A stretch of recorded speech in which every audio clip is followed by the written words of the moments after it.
Major funding for Frontline is provided by the Corporation for Public Broadcasting, by this station and other public television stations nationwide, and by the Chubb Group of Insurance Companies, for over 100 years providing worldwide business and personal insurance through independent agents and brokers. Tonight on Frontline, a story about Washington. But it is not about this Washington, the one that governs. It's about the one that burned. Not the city of the power brokers, but the city of the poorest of the poor.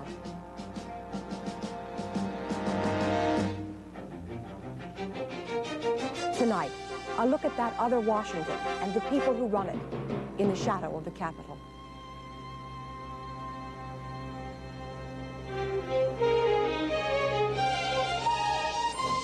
From the network of public television stations, a presentation of KCTS Seattle, WNET New York, WPBT Miami, WTVS Detroit, and WGBH Boston.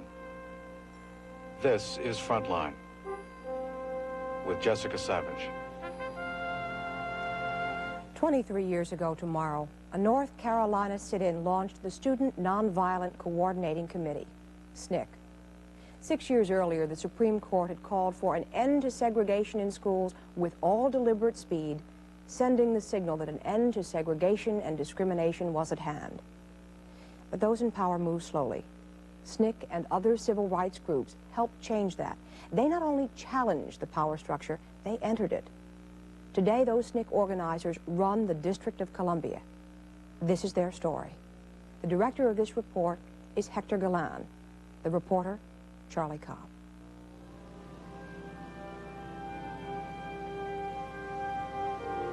This is Washington, D.C.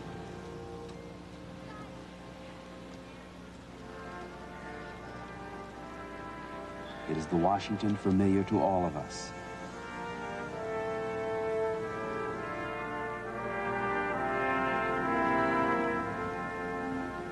My name is Charlie Cobb.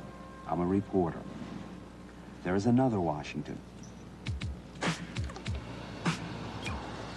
70% black, percentage higher than any other major city in the country.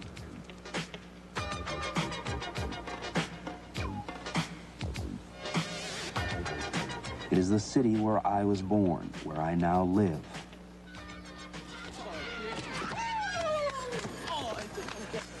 Tonight, I want you to meet some special people, the black men and women who came from these streets to govern the city. Their extraordinary history tells us something about how government works and whether it can work to meet the needs of poor people, especially the very poor. Care about people. Care about people who in the dawn of life, who are youngsters, people in the twilight of life who are seniors, and people in the shadow of life who are the poor, the handicapped, and all of those who need help that the Republicans have forgotten about. So Democrats do care, don't they?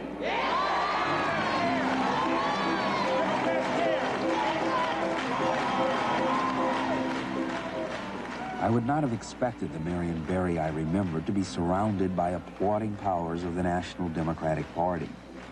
20 years ago, Mayor Marion Barry belonged to SNCC, the Student Nonviolent Coordinating Committee, a militant, student-led civil rights organization. Ivanhoe Donaldson, now Marion Barry's chief political advisor, was a SNCC organizer in Mississippi. City Councilman John Wilson, who chairs the Finance Committee, also worked for SNCC in Virginia and Mississippi. Throughout the city bureaucracy, there are former SNCC people like Cortland Cox, who organized in Alabama.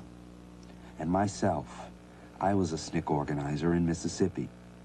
We were all forged in the furious fires that burned in the Deep South, Cotton Country, during the Civil Rights struggle.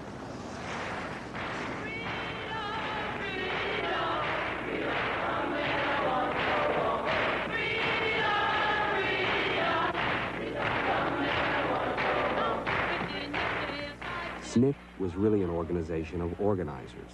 It burst from Southern black college campuses exactly 23 years ago. February 1st, 1960.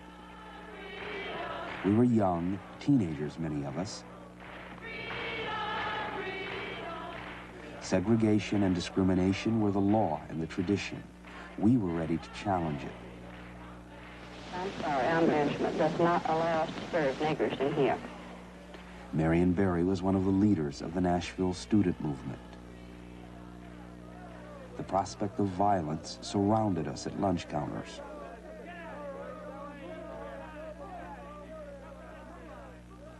In southern streets, we faced a society enraged at our direct challenge. We discovered that government itself would attack us.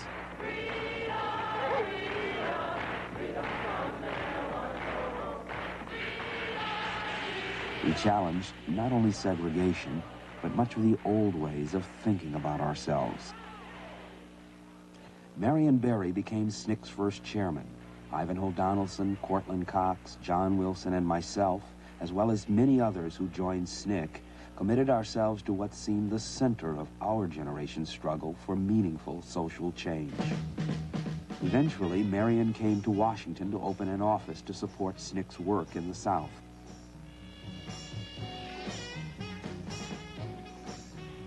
Police is the #1 problem in America. And if you all don't want to deal with that, that's your problem. He quickly found himself organizing on the streets. Police brutality and the issue of voter rights sometimes made the district feel like Mississippi. We can conduct our own meeting in the 3rd district. And I live in the 3rd district. I live in the 3rd district. See, you dig it? I work in the 3rd district. Dig it? And I deserve, the people out there live there, deserve the right to be here, and they're going to come in here as long as I'm in here. But the winds of change were blowing through the city. If the system here was a little less resistant to change, it was also a little threatened by the anger in the streets. By the late 1960s, some things had changed, including Marion Barry, who was now trying to join the establishment he'd been fighting. Those of us who are in the movement have now decided we're going to try to come inside of the institutional form of government called government and try to make some difference there. In 1968, Marion was elected to the school board. By 1974, he was elected to the newly established city council. And in 1978, he made a bid for mayor. I have always will and have been my own man. In that election, many voters were leery of his earlier radical, rabble-rousing image. An ad was designed to turn that image to his advantage. The message, you might not like everything Marion Barry says, but you know where he stands. Marion Barry cares. He's working to get jobs for the people of our city. Where is Sterling Tucker? Where is Walter Washington? Take a stand. Vote Marion Barry for mayor. We've come a long ways, haven't we? He won, demonstrating a somewhat surprising ability to capture the votes of Kennedy Johnson white liberals who had come to Washington to run the programs of the Great Society. This, plus the support of many blacks who remembered his work in the streets, put him over the top. It was like a dream when that guy got elected. No one thought he was going to win that election. Everyone was saying, yeah, you know, Marion's the best guy, and gosh, if I had my druthers, I'd vote for Marion, but he can't win. And then the paper goes and endorses him. Suddenly he gains some momentum. One of the candidates starts to drop. The front runner starts to lose speed on him. And suddenly he's elected. And you think, here it is, Camelot revisited on the local level. We're going to do it. Hi, this is the mayor, Abigail. Can I have a kiss? A rabble-rousing street image wasn't a problem when he decided to run again in 1982. Mayor Barry, he saw what unemployment was doing to people and had the vision to do something about it. When you're so supportive... This time, the campaign machinery was well-oiled. Marion had more than $1 million in his campaign kitty. His political ads were very different from those in 1978. The fact is, Mayor Barry has increased locally funded jobs from 0 to over 7,000. When you cut through the promises, one record speaks for itself. Mayor Barry, he's more than just talk. He won big with over 50% of the vote and has clearly emerged as the dominant political power in Washington, D.C. Now what would he do to fulfill the promises he'd made to himself and to the people of the city? 83. They funded when? 83. They made us whole in the 83 Lent program. So we'll see. Now we got to try to get our budgets through this session before this session adjourned. I talked to Julian about that. Behind the scenes as chief political advisor, Ivanhoe Donaldson has played a crucial role in Marion Barry's political evolution. A number of black elected officials around the country have been assisted by Ivanhoe.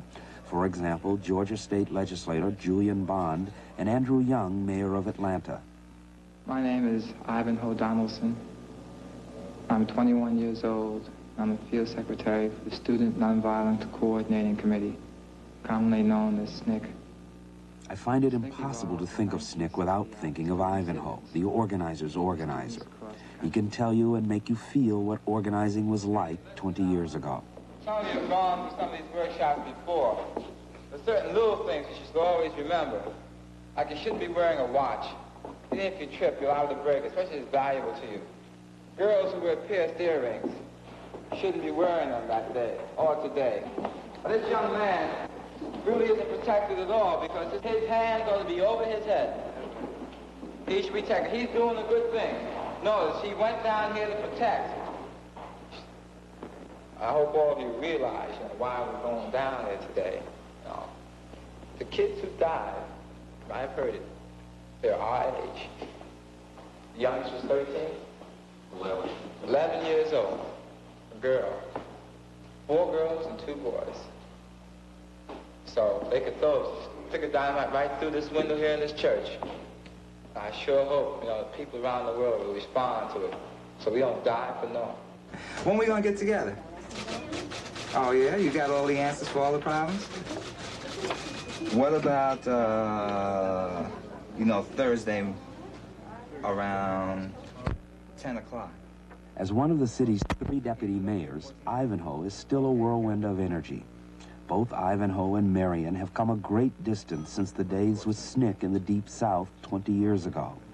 But even then, on those southern roads, we wondered how much of a difference we were really making. And that question still exists now, today, in Washington, D.C. Necessarily, questions of budget and bureaucracy occupied much of the time and thought of anyone administering a city.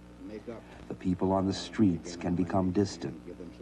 But wouldn't the government of Marion Barry bring some special touch or sensitivity to helping the poor and homeless? Let me say that I'm the same mayor who balanced the budget in 1981, who balanced the budget in 1982, who took us out of financial chaos and confusion to soundness and sanity.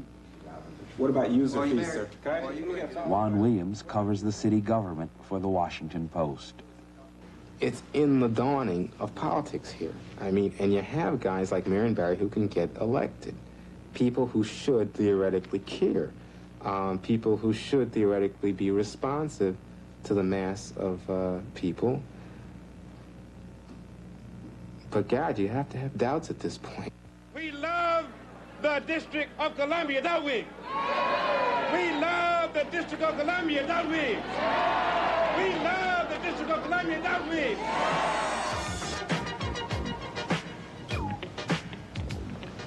The District of Columbia's 45 square miles is easily found on the map. But D.C. is really many cities. Much of the city is middle class. West of the park, as we say, Rock Creek Park that divides the city north to south is largely white and wealthy. Across the river, as we also say, meaning southeast Washington, has a high density of the black and poor. Everywhere, the faces of poverty, so easy to spot, tear at the soul of the city. Mitch Snyder is one of those who works among them. There's 2 cities. I mean, there's the city that both the tourists and the normal, everyday government workers see, and those are, the areas that are kept clean, where there's lots of plants and lots of grass and lots of trees and lots of impressive buildings. And there's the city that's made up of poor people and old people who are struggling to get through the day, and families who are struggling to get through the week and the month, and women who are fighting rats off their kids, and folks who are wondering where their next meal or their next job or their next ray of hope is going to come from. And the 2 cities exist side by side but never really quite touch one another, The tourists never just kind of slip into one by accident, or the government workers never quite just kind of slide into the other city by accident. The two have existed side by side for a very long time, and if the folks who have the power and the control in this city have anything to say about it, they're going to continue to exist side by side, and they're going to keep that narrow path between the two real clear and real open. Growing poverty, growing desperation, growing crime. Crime is a word that makes sparks fly in this town. Robbery or sudden violence can happen in the best and worst of neighborhoods. It's never far from the mind of Ben Martin when he walks through the city in the early morning hours. He has lived here in LaDroit Park for over 50 years and watched his neighborhood and the city become more dangerous. Every morning I get up between 4:30 and 4:45. And I go from here, right around Logan Circle, straight down to McPherson Square. It's nothing the same today as it was when I came here years ago. The people is different. The same people is not here anymore. They moved out and this new bunch move in from everywhere. I know the time when the police used to come right there on that corner, take his gun. We had a club over there in 210 in the back. He'd take his gun off and hang it up on the wall. He'd play cards, he drank whiskey, he came out there and he rung that box every hour on the hour. And he never made an arrest. There wasn't any arrest to make. People just didn't rob each other. People didn't hurt each other. For over 17 years, Ben Martin has taken this same early morning walk.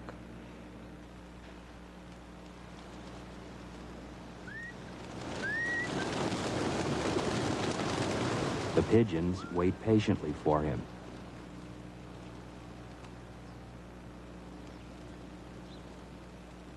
The tourists wander in a separate universe. When he returns home, he returns to a world where safety and survival are uncertain. Old people, cripples, and drunks, they prey on them people. Well, I got two of the main features, old and crippled. But I got two registered guns, shotgun and a rifle. They're all registered. You're saying you have to have a gun to survive? You got to. And if anybody think anything different, they're crazy. They find all these poor old people around beat up and stabbed and everything every day. Why are you thinking? Because the old and can't help themselves. And it's not going to change. Believe me, it's not going to change.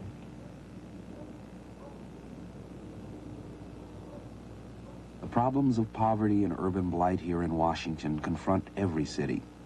But if solutions are possible, I like to think that the SNCC veterans have the best chance of finding them.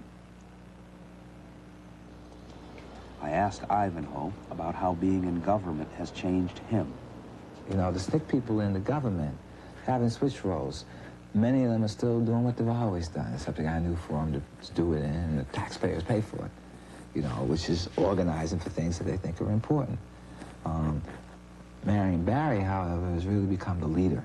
When you're mayor, you have to be conscious of the fact that there are certain legal responsibilities of the office of mayor. There are things I have to sign, and things can't happen without my concurrence. But also you have to be mindful of the various and diverse constituencies. Washington is a multi-ethnic, multi-racial, multicultural, multi-religious city, like most of our cities are. Just the numbers change in proportion. Governments can reform themselves, and they can become progressive and liberal. You know, whether governments can be radical and become institutions of change in themselves, I don't think so, because the role of government is very status quo. And you try and say, well, can I use this institution to leverage, to help people? I think the answer is yes. Can I use this institution to make a radical change in the economy of the District of Columbia? No, you can get more people to participate. You can broaden it. You can get minorities involved in it, Hispanics and blacks. You know, you get women involved in it. But, you know, can you socialize this community through the government process? Probably not, I would say. No way. I mean, that becomes revolutionary. And you know, a government is vested to protect and defend what is. I can get more done in 5 minutes with my signature on a document which says that 25% of all of our contracts, the D.C. government, contractors that D.C. government does business with will be minority. That's a process that's, in my view, in 1982, more effective than trying to assemble 1,000 black contractors, minority contractors outside the district building saying, why doesn't the government give us this opportunity to succeed? So I'm in a position now, in my view, to make decisions to help a larger number of people with the least amount of effort. Marion Barry has received his share of criticism from the pages of the Washington Post. Reporter Juan Williams has been tough on the city government. There's one thing that always sticks in my mind from a conversation with him, and we were talking politics one day. This was when he was still talking to me.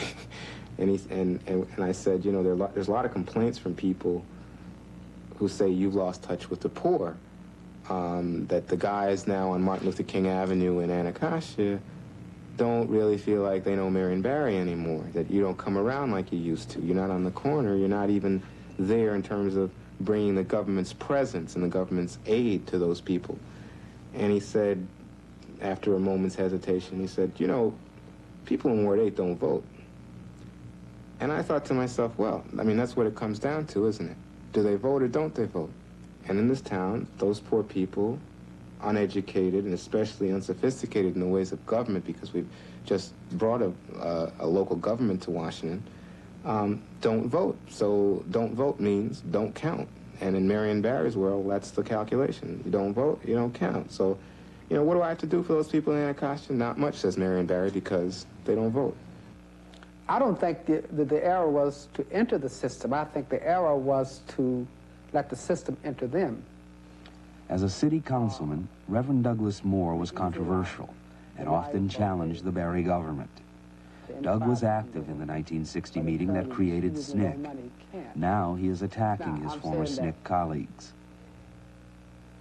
They look colored, but they're not. Not in the sense of being really concerned about the people who live in this city. Now, of course, you've heard me say before, we have a lot of colored clones.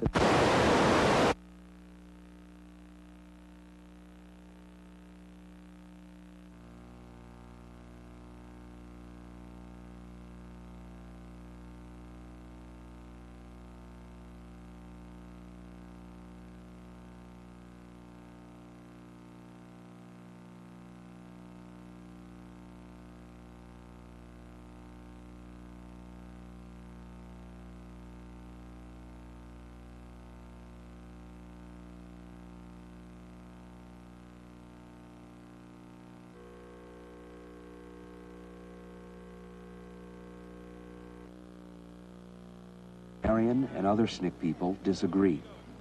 They say they've chosen politics because it's the only game in town. Right now, the Democratic Party is the game that people play in. If another game comes along, then that's fine. I don't think the organizers, Charlie, ought to ever define the game or create the institutions. I think the strength of an organizer is that irrespective of the ideology, it's in the background, it's hidden. Their agendas aren't visible. They allow people to create their own agendas. The organizer's belief is that if what they're doing is right, the agendas will merge at some point in history. You know, the difference between the ideologue and the organizers, the ideologue says, well, here's what you gotta believe. This is the truth. And if you don't believe this truth, you're not relevant. You don't understand. You're a cop-out. You're a sellout. You're a revisionist. You're this. They got 4,000 words that they call you. The organizer doesn't play that game. They just keep whittling away, molding in, advocating on the outside, and they build. Slowly and surely, throughout the pages of history, they build. But they build through people. You know, the organizer's not the leader. You know, they're not, I mean, Mayor Barry has switched roles here. You know, so, I haven't. Nevertheless, ideals can be whittled away by a massive bureaucracy. Translating SNCC's ideals into government action is difficult, especially when it comes to meeting the needs of poor people. You know, that's my problem. I've been trying to figure out for 8.5 years what I can do as a councilman that would basically have some effect on poor people. What we have, I guess in the last 8.5 years, I've compiled an absolutely good legislative record. I don't think anybody can dispute that. But I really believe as a legislature, as far as poor people are concerned, I've been absolutely ineffective. What do you mean? Explain that some more. more. Well, when I look at the conditions that most poor people are living in the city at this point, they were living under the same conditions when I came into office. And I was hoping that within 4 or 5 years, we could at least begin to turn the situation around. But maybe I was much too naive. If government can't find the answers for poor people, are they doomed to remain forever trapped at the bottom of society? We saw the other day here in Washington when the Klan came, a little outburst where some members of that underclass, mostly young men in their late teens and early 20s, just went off, started throwing bricks, started getting angry at the cops, really for no good reason, just a kind of angry outburst. But those people are living in hard times.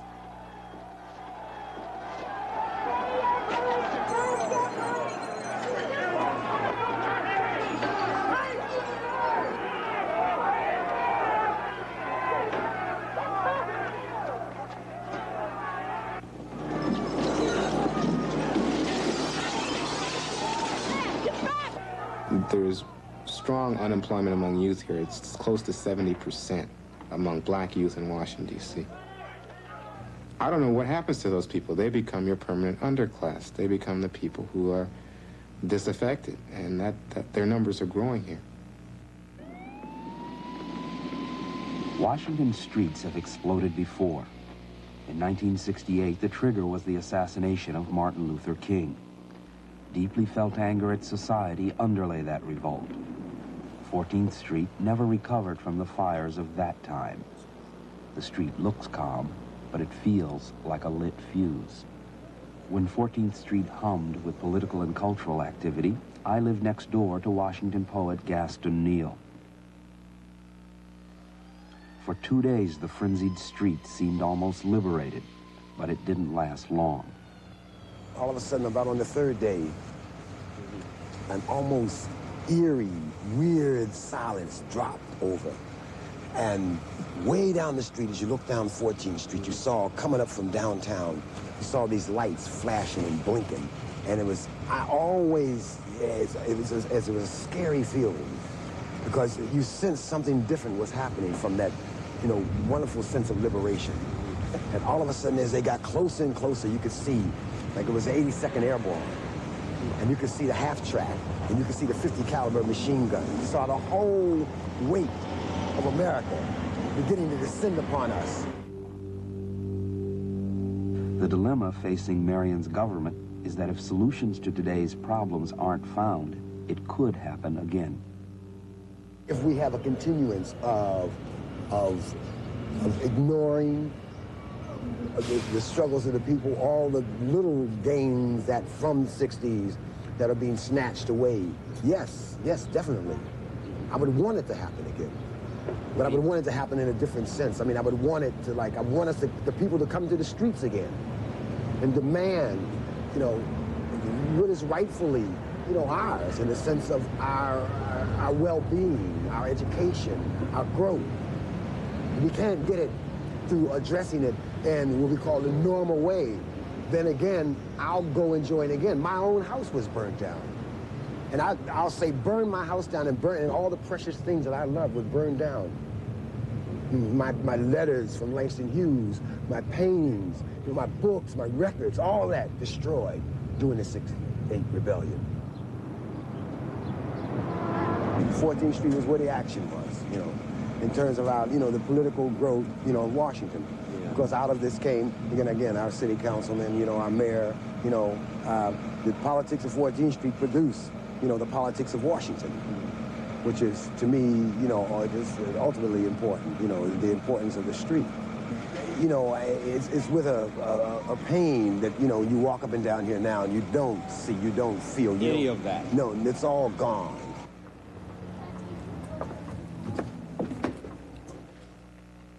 Gaston and I pushed into the old boarded-up SNCC office, and memories came flooding back.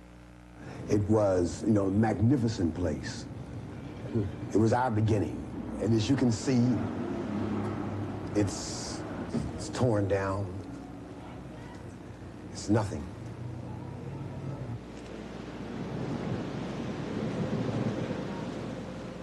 Across town in the northeast section, Billy Chen took me through the litter of his demolished dream. The 14th Street uprising helped loosen money for community services.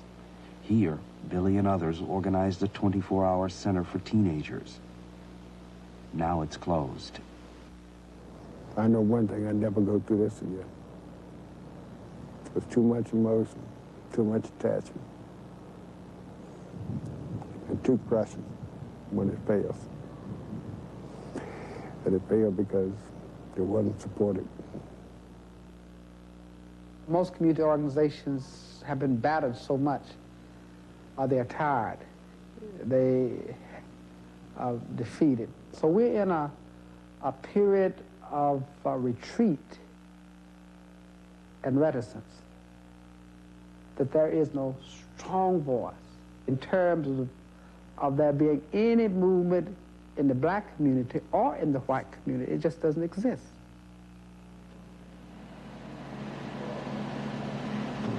Local government is almost brand new in Washington. One result has been that many of the city's key community organizers have been absorbed into the system. A lot of the leadership, you know, from the movement days did in fact get absorbed into the government.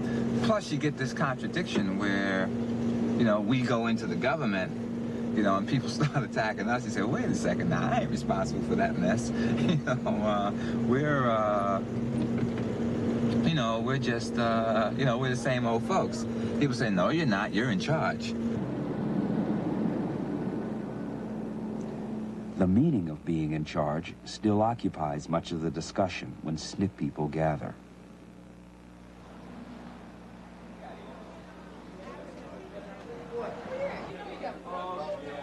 This evening we're getting together. Some of us in government, some out. Some of us will have nothing to do with government. We are journalists, lawyers, in business, unemployed, in the arts, many things.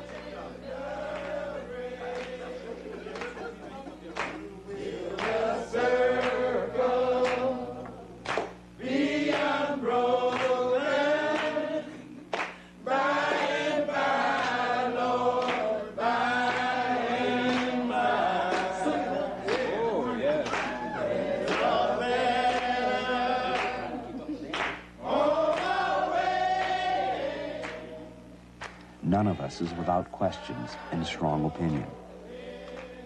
Is it worth what you gain as a councilman or as a mayor or as an advisor to the mayor or an organizer for the mayor, as a troubleshooter for the mayor? Is it worth what you gain in government in terms of what you lose, perhaps, by not expending all of those creative energies?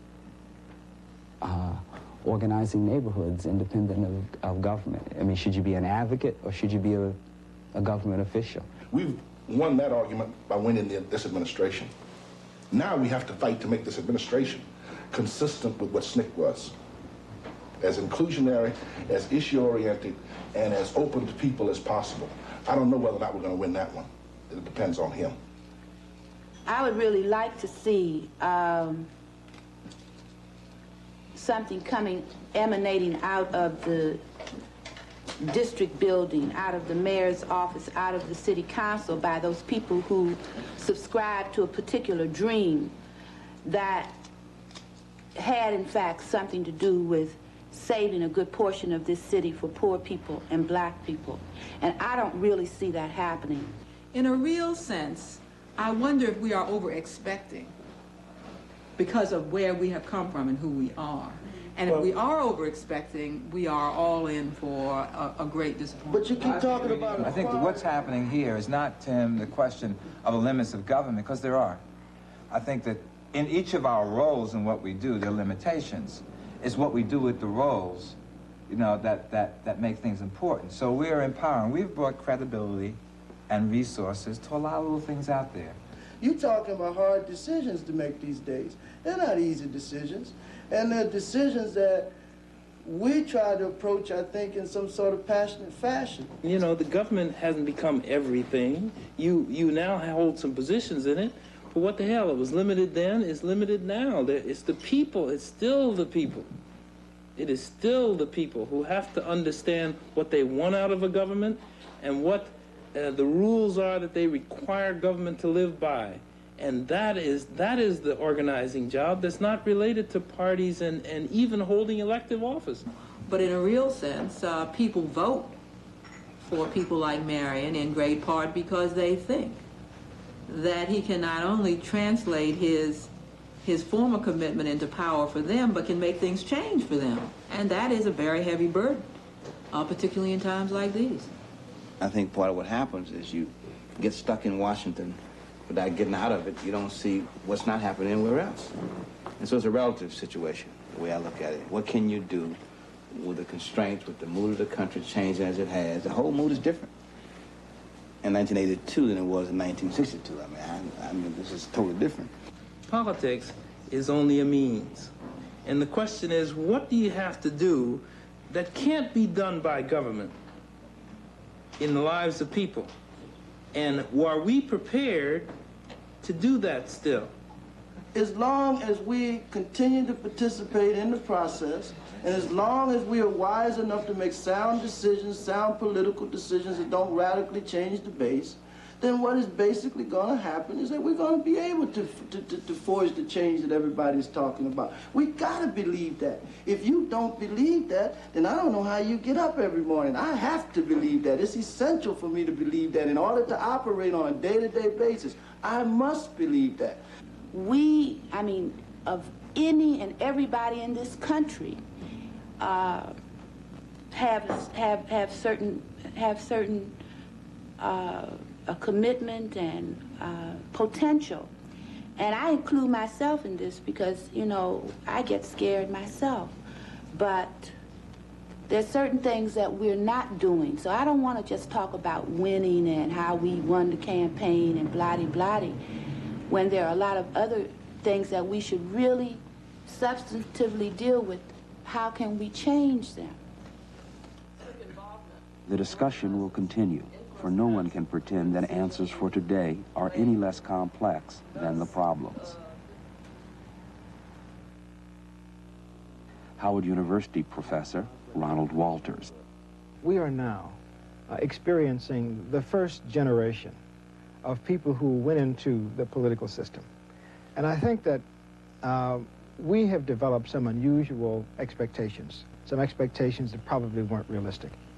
For example, I mean, it was very heady stuff to wake up one morning and find that your mayor was black and your city council was black, or your school board was black, and that gave you the illusion of political power. And as a result of it, our politicians, I think, overpromised, and those individuals who followed them overexpected.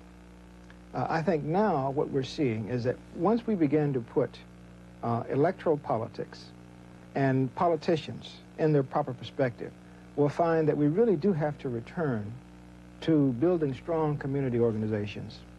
We really do have to rely on the organizers, because these things don't really work unless you have these strong, active, vital organizations outside them. Government doesn't really work.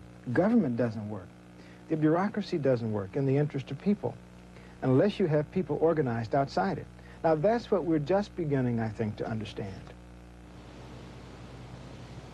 There are signs that Ron's idea is gaining ground. While there aren't very many, some groups are trying to organize without the government. Early in the morning, the produce here is distributed to 5 states. Members of the Community for Creative Nonviolence come to collect what's thrown away. They try and beat the hog raisers. Sometimes they don't.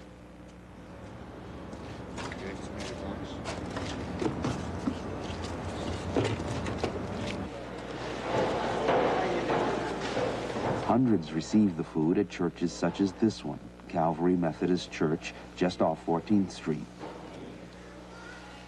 Mitch Schneider believes that staying far from government is necessary.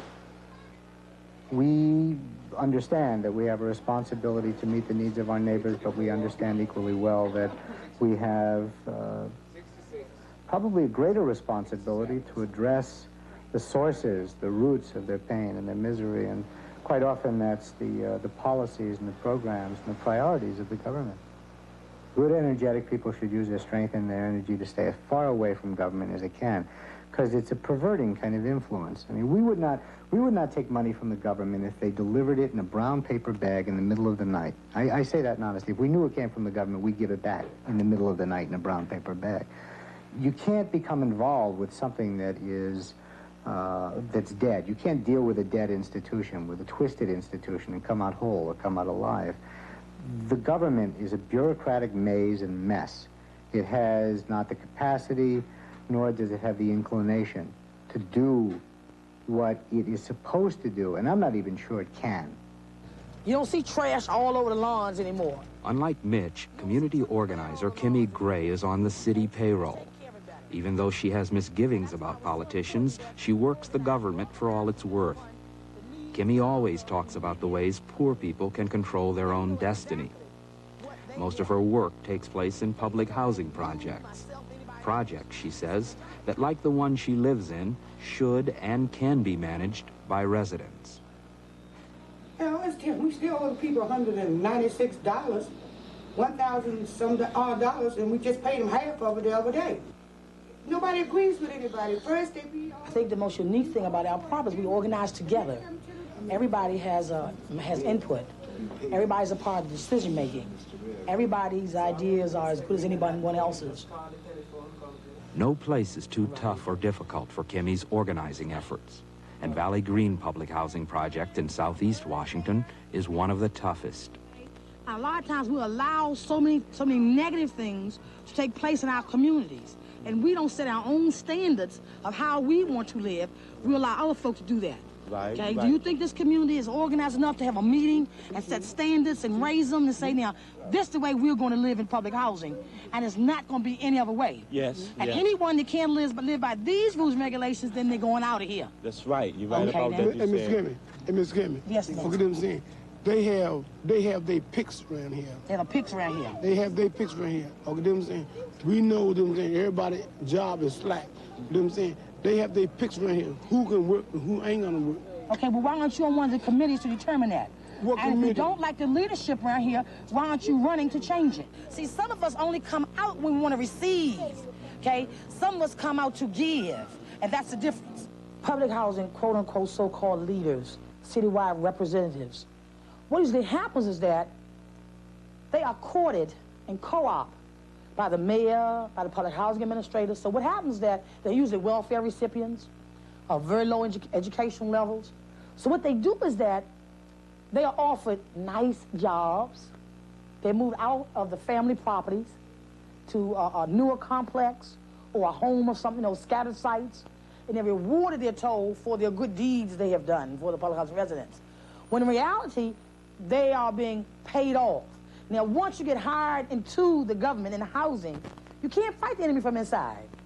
So once they get you on payroll and you sign your little 171 form and give it to them and they do the personal act, well, they got you. So there's no more out there saying, we want hot water, we want heat, we want better management, because then you on their payroll. This motel is a temporary shelter for 500 homeless people, mostly single women and their children.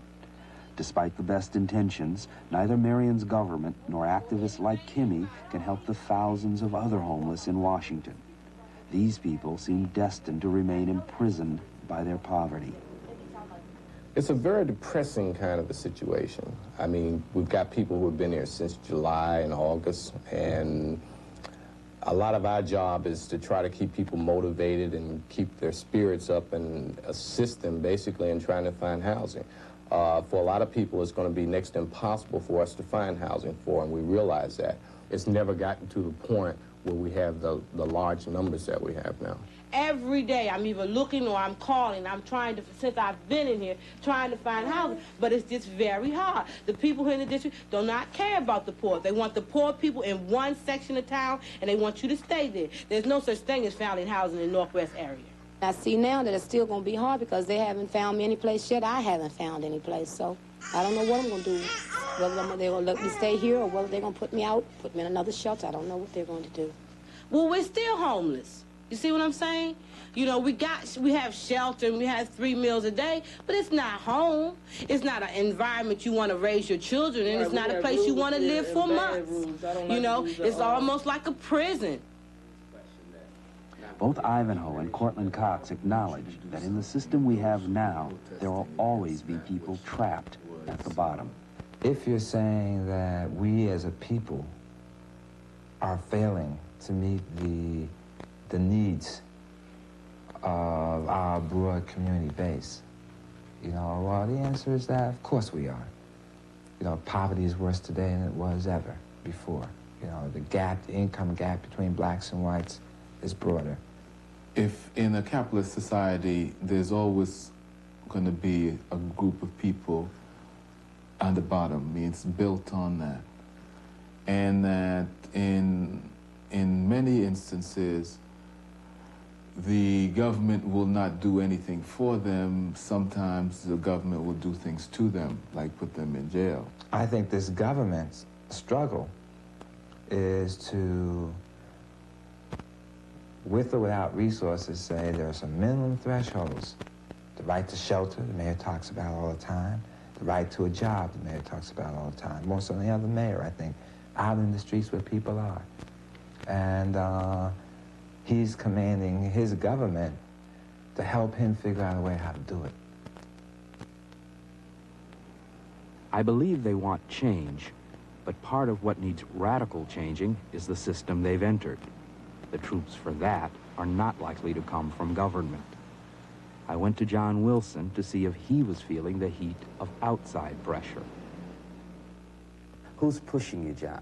Who's 18, 19, 20 years old when you were in the South, pushing you the same way you push, say, the NAACP? That's what scares me. There's nobody, I don't think.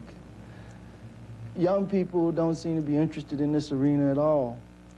I don't see, okay, when we were 17, 18 years old, we were really pushing the established community, established blacks and established whites, truthfully. We were pushing them desperately, and they resented the push, too. But they also gave us a sense of reasoning and shared a lot of their wisdom with us, too. There are not that many young people at this point that I see are pushing anybody politically in this government. I wonder who's going to replace us sometimes.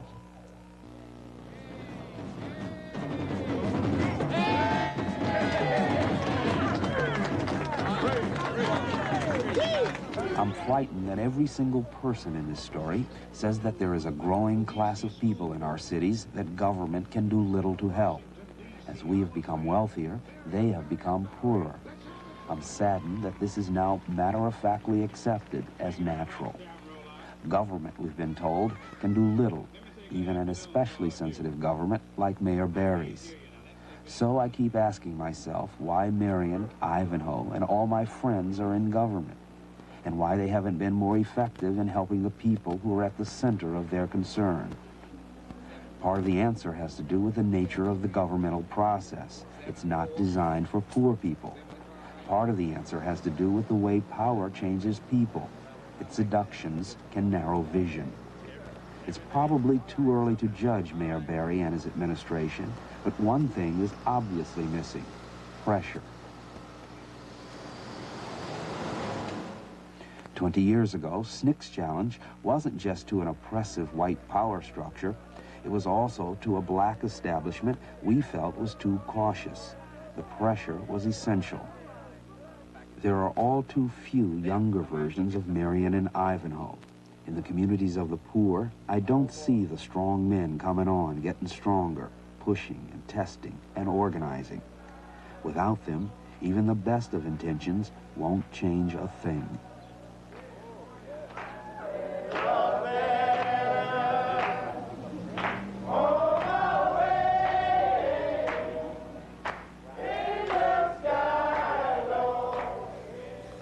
problems raised in this report confront every major American city, and they also apply to a whole generation from the 50s and 60s who face the conflict of dreams and ideals up against the realities of politics.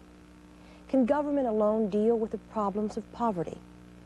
That question is of special concern to blacks in this country. So I brought together Benjamin Hooks, executive director of the NAACP, Eugene Rivers, who's at Harvard but works in Boston's black communities, and Charlie Cobb. We screened the film for them, and it sparked a debate started by Eugene Rivers, who questions the role of what he calls the black elite. And so what I'm saying is that at this stage of the game, it's not simply black versus white. There's the additional factor of conflicting material interests within the black community, so that at certain points, the interests of the black underclass may be in diametric opposition to the interests of a Gibson in Newark, or a Coleman Young in Detroit, or a Marion Barry in D.C. So we have different classes with different agendas and different interests intersecting with more clarity than we've perhaps had before in history. Are you saying that it does not make a difference to have gone through all the period of time that SNCC organized and that the NAACP organized, and that we have this point now where there are blacks that can do television programs, blacks that can hold office? What difference does that make to the poor black citizens? Are you saying it makes no... I'm saying that that's a kind of cathartic symbolism which does not translate into putting food on the table or providing jobs. And I'd say something else. On one level, it fosters the illusion that there is a degree of opportunity which simply does not exist when you look at the numbers. We've got over 2,000 black elected officials, and in Newark, where you have a large black population, or Detroit, they can't deliver the goods. Bottom line. We have got to get black people mobilized in communities. Cleveland has a white mayor, Cincinnati has a white mayor, and they have joblessness. Why don't you say, then white people got to begin to organize? My concern is black people. If you look at it and analogize it, the fact is there are 12 million unemployed people in America today, according to the records. And the white people occupy most of the political jobs. If politics alone could solve joblessness, then there would be no white people unemployed, and that is not true. There is a limit to what political power can accomplish. What seems to be evolving here is that I seem to understand you to be saying that those blacks who have made it, in the sense of white America, made it into politics, made it into the media, made it into whatever, those people don't reach back enough and help the poor blacks in the community. There is a black elite. Is that correct? That's generally true. We could use the example of Harvard University, where you have a sizable black population. If black students at Harvard took the rhetoric about being opposed to racism and injustice and inequality and translated that logically, they would spend less of their time engaging in a lot of frivolous social activity and working in the black community. But that doesn't happen. Why? Because they're not really interested in doing that. Their interest is this: to penetrate the private sector, get into corporations, and say that black people benefit vicariously because I'm living up in a sweet penthouse, living good, having mine. I would have to agree with Eugene that not enough of black people who have made it have manifested an interest in the cause. I have no problem saying that. You kind of talked about that in terms of NAACP. In other words, NAACP, an organization that is the largest that we have, only has 400,000 members out of 30 million black people. It seems to me we should have more members. If we don't have more members, then they ought to join Eugene or somebody, Jesse, or it doesn't. In other words, we ought to be somewhere. We ought not to be on the sidelines. I agree with that. In summation, what type of advice would you give to Mr. Hooks? If I couldn't get the NAACP to focus on the issues that they should be focusing on to foster authentic economic democracy in the United States, to struggle for that, I'd resign. Mr. Hooks. Using your influence, get your friends and neighbors to vote intelligently, to be articulate, to belong to some kind of organization, whatever it is, in an organized way that's trying to affect change in this country. And Charlie, you would say what? It's the question of crime, drugs, and physical security. All right. That is the thing I see, at least in urban areas, that is most corrosive to life absolutely right. Now, that's what I'd be organizing against. I would be attempting to build within the black community, or in fact any other community, an independent political institution that could begin to articulate the varied demands and concerns of people, both in relationship to existing political institutions and existing economic institutions. That conversation went on long after we stopped taping. You know, 23 years ago, it was perhaps easier to identify the problems. It was basically black versus white, massive, fought out in the streets. Now it cuts across racial lines. Through mass communication, we talk it out in our own living rooms. Then the pressure was on the establishment to change laws. Now the pressure is on all of us to make those laws work to all our good. Next week, as Secretary of State George Shultz returns from China, Frontline travels to the other China, Taiwan. It's been called the ticking time bomb for U.S.-China relations. We've patrolled its waters, armed it, and made it a major foreign policy concern for Americans. But what's the Chinese perspective? We call the program A Chinese Affair. It is next week on Frontline. I'm Jessica Savage.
For a transcript of this program, please send $4 to Frontline, Box 322, Boston, Massachusetts, 02134.